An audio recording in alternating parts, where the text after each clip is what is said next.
Let's set up a study.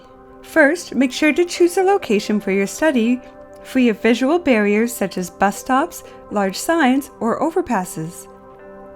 For best results at night, choose a well-lit location. To create a new study, on the home screen, press the Studies button. To resume a partially created study, on the study screen, press the View and Configure Drafts button. For a new study, select the Create Study button and select the study type. Note that at this time, only vehicle volume counts and speed studies are directly processed on the device. Next, select the date, start time, and duration of your study. You can adjust these using the buttons next to the plus and minus signs. When these are correct, click Confirm Schedule. If you're not at the study location, save as a draft and go to the location for deployment. Once there, choose Configure Drafts to continue.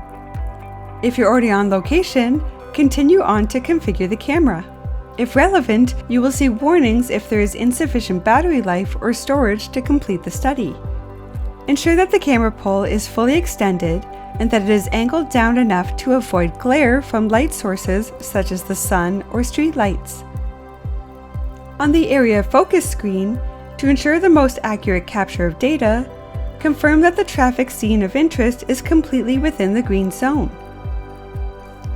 If necessary, use the Pan and Zoom buttons to adjust the camera view or zoom to capture as much as possible in the green zone. If you are running an ATR count, review the video to confirm that it is detecting the expected objects. Blue boxes identify detected objects. If necessary, return to the Area Focus screen to adjust the camera view and then return to the Confirm Detection screen to review the updated video. Then press the Next button. Choose either the Schedule Study button or the Start Now button to proceed. If the scheduled study is starting immediately, review the home screen to confirm that the file size is increasing and that the information is being saved to the SD card successfully. Close and lock the VCU door. The screen will turn itself off after 2 minutes. You can add or replace batteries during the study without pausing the study or powering down the device. To do this, unlock and open the door of the device. If all bays have batteries in them, locate the drained battery by pressing the power indicators or looking on the on-screen power indicators. Removing the drained battery ensures that the device remains powered with a battery that still has capacity. Place the fully charged battery in the battery bay and close and lock the door of the device.